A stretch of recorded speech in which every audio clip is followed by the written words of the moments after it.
Andy, welcome back. Babalik sa national team. Yun, it's a best honor na wish na nakabalik ulit tayo dito.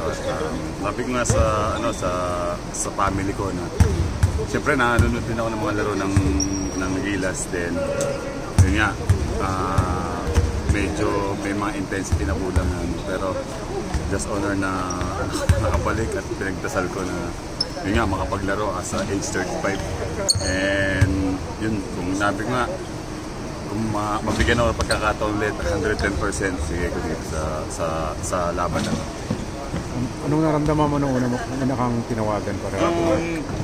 Actually, hindi ko naman hindi ko ma-feel na kumbaga parang, uy, si Calvin is going back again. And yun, natuwala ako dahil si Boss An pa tumawag sa akin para i-confirm na sama ka dito, kaya kailangan mag-prepare.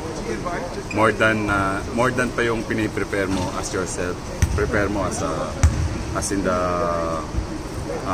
kumbaga ibigay mo lahat to para sa bayan kasi this is not easy games. This is the hard game na din sa Asian Games. Parang kailangan natin makuha yung gold dito kasi one of the option natin na makapunta ko saan, diba?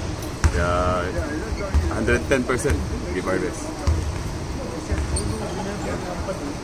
Sabi mo nga 35 ka na, nasa national team ka pa ulit. So, tingin mo ba ibabalik mo yung dati na actually, isang nga kailan pa ako nung last 2015, last go after the trouble against Australia.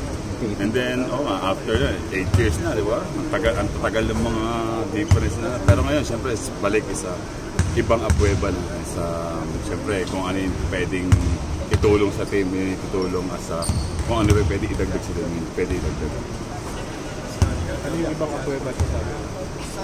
Ibang abueba syempre, different na ngayon. Kumbaga, kung ano yung pinapakita natin sa PBA, syempre, ibahin pa rin natin yung pinapakita natin dito sa Gilas. And syempre, alam naman natin yung mga basher natin dyan, isa pagkakamali mo lang, di ba?